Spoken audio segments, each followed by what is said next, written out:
Today's topic is the spiritual nature of enzymes. Now, having been a student of spiritual science for many years, the concept of enzymes and spirit being put in one sentence might throw me off had I not, after recently reading the third volume, Eternal Curriculum by Dr. Gabriel, where I realized through her indications that there was in fact a very spiritual way to look at nutrition. Most of the time we think spirit is not in matter. But indeed, spirit is in matter in some ways. We can at least see the shadow of the spirit. We can see its imprint, its footprint. We can see its trace if we look very closely with the right type of perception, a type of perception that awakens the higher forces of thinking, feeling, and willing, what Rudolf Steiner, the founder of anthroposophy, called imagination, inspiration, and intuition. We've spoken about these in other talks, but what we're going to talk about today is how does that manifest in the physical world, and what is it that Rudolf Steiner meant when he said that all protein is in fact a replica of the universe. Let's remember that DNA is a protein, and each individual is a microcosm of the macrocosm. We are a copy of the universe, according to most theories. I like the ones that talk about a holographic universe. That seems to make the most sense. In a way, we're looking out at a mirror. Perhaps the 200 billion galaxies that are out there are strands of semi-like DNA, and that it is all bundled together. If you think of proteins or enzymes, because enzymes are proteins and DNA is a protein, we see them as bundles of energy. They're these strands, as we well know, the spinning, spiraling strands of DNA. Imagine that, but DNA has about 25,000 genes on it, doing 3 billion functions, but some proteins can have 100,000 amino acids that have bonded together through valence to make these strands or ribbons. You can see them as ribbons. And then these ribbons all cluster together like in a circle. And then through its shape, enzymes or proteins can read other enzymes and proteins and other substances that relate to them. Imagine you had two enzymes or an enzyme and a substance that relates to it. They come together, according to the theory, in a lock and key fashion, and when they connect, this substance receives from the enzyme energy to replicate, to create energy, for nourishment, for all aspects. It instantaneously it receives energy, and then it can replicate. The enzyme itself loses no energy in the transaction. The enzyme, as a matter of fact, if it stays in a biological condition, can last, as far as we know, for an eternity. Well, that's really what spiritual development is, isn't it? It's looking out into the spiritual world and trying to find what is eternal there. So when you look into enzymes, as we have seen in the Gospel of Sophia and the later works, that in fact enzymes are a language of the Spirit. If there is a place where the Spirit comes in and can speak to us, it is clearly through the amino acids that build up enzymes. And then to look at the 50,000, 100,000 functions that enzymes create in the human body, 15,000 different types of enzymes do every single type of energy transference that happens in the body. If one were to say, what is the energy of the body? The energy of the body is, in essence, biologically speaking, enzymatic reaction, catalytic enzymatic reaction. There are enzymes that can heal practically anything. When you hear of a new discovery, it's usually because they found a new enzyme or they found a new application for an amino acid. So let's take a step backwards. When we want to talk about enzymes, let's first talk about the four magical substances of the earth that work in a polarity to create basically all organic life, which is carbon and nitrogen. There are a polar opposite in their reactions in nature. Carbon holds things fast. Nitrogen wants to carry things moving forward and backward. So look, they have an opposition. This opposition is one of the two primal oppositions that are even found in the seven ethers. They're found in all of the aspects of what we call the pillars of the wisdom of Sophia, which we have made reference to in other talks. So this is an opposition to the other. Then there are the two forces of oxygen and hydrogen. Hydrogen wishes to stream out, and everything it connects to causes it to become buoyant and light and filled with levity and stream back out into the cosmos. Nitrogen wants to carry things moving forward and backward. So look, they have an opposition. This opposition is one of the two primal oppositions that are even found in the seven ethers. They're found in all of the aspects of what we call the pillars of the wisdom of Sophia, which we have made reference to in other talks. So this is an opposition to the other. Then there are the two forces of oxygen and hydrogen. Hydrogen wishes to stream out, and everything it connects to causes it to become buoyant and light and filled with levity and stream back out into the cosmos. Oxygen, on the other hand, and surprisingly enough, we think oxygen is primarily found in the air, but it's actually primarily found in water. Water is a condensing force that always turns into a sphere and always reacts to gravity in the opposite way. So you can see oxygen is gravity and hydrogen is levity. These two sets of polaric forces, as they interweave with one another, create all the starches in nature, all the carbohydrates, all the plants, all the proteins, and then all the higher proteins, the fats, the oils, and the sugars. So what we see is four substances, and those four substances also are the four controlling substances for the four elements that create our own DNA. As we see the transformation of these substances, we actually see a transformation from matter into spirit. So as they begin to build up from simple substances, somehow life is given to them, and it keeps growing and combining, and carbon keeps giving of itself and making recombinations, and oxygen and nitrogen and hydrogen are working together to create what we know as the amino acids, which then build up the proteins, the enzymes.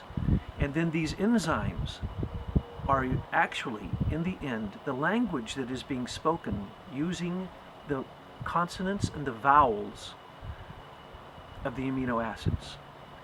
And at this point, we can actually see what neo-anthroposophy is really about. If we take anthroposophy as a foundation as a given, in a way, and then work from the assumption that what Rudolf Steiner said is true and work backwards, we find absolutely amazing connections to the way that modern life links up to the ancient wisdom and the insight that Rudolf Steiner brought in his own spiritual science. For instance, modern life knows that amino acids are so essential, and they break it down into different numbers, and we'll go into that in a minute, but they break it, I'll call it 7. There are 7 essential amino acids you have to get from your food, or you don't have supposedly complete protein.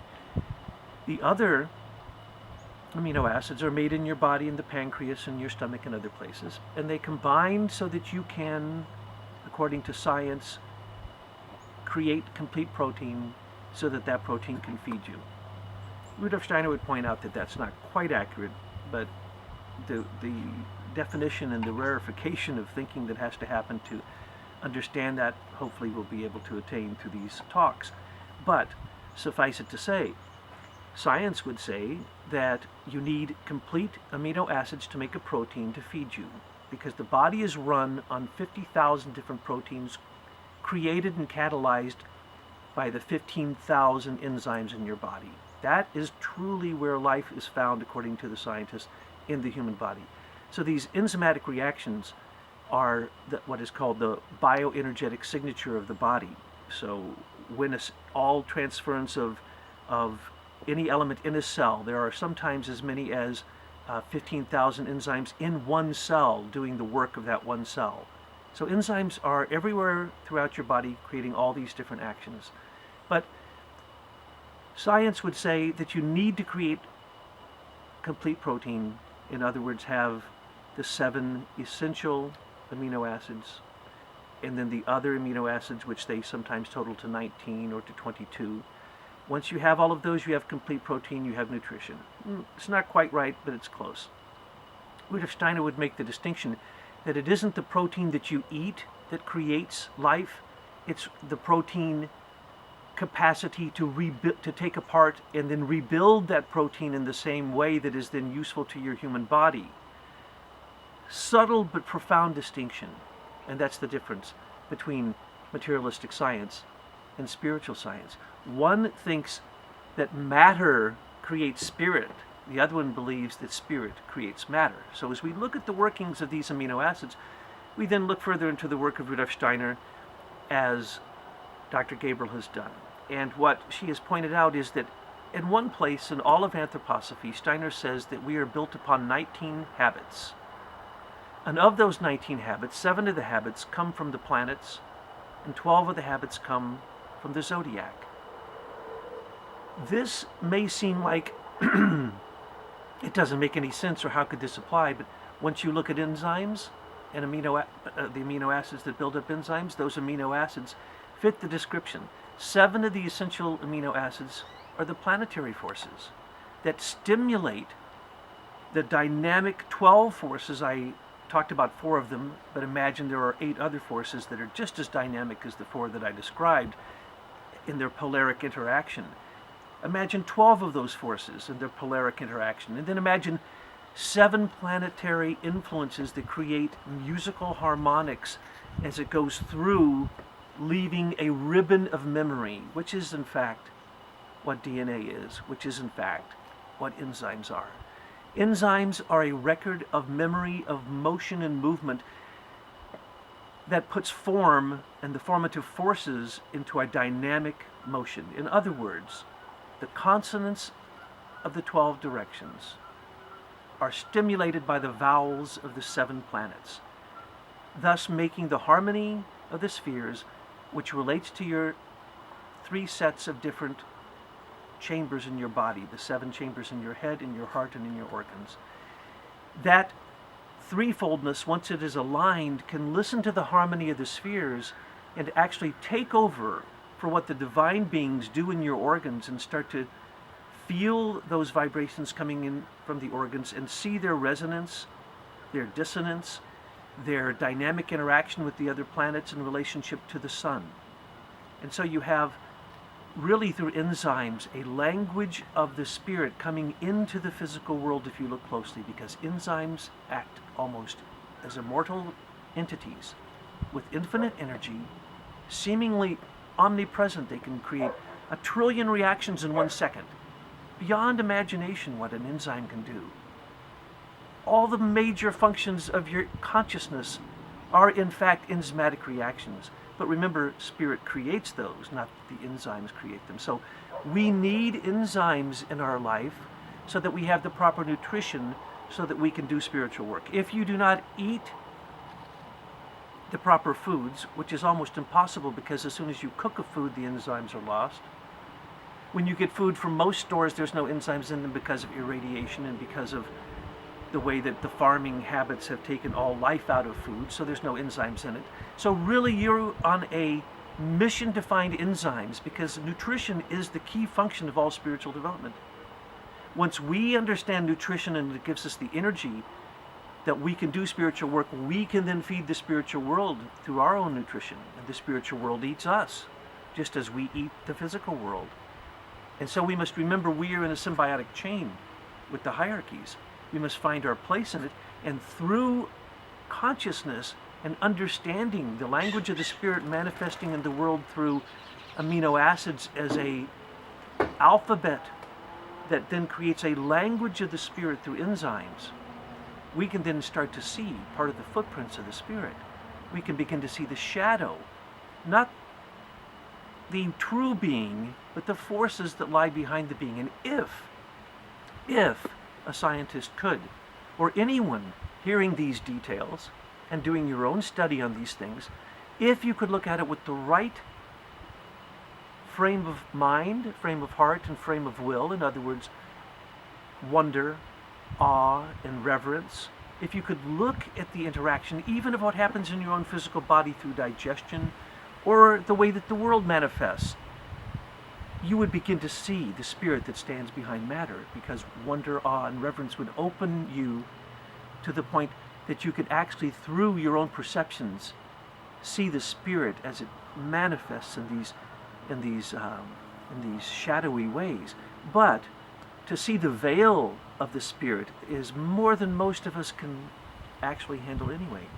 So as we look at enzymes and we see what Dr. Gabriel in the Gospel of Sophia calls the language of nutrition, we can see this beautiful language of the spirit that begins to speak all of the wonders of the human body.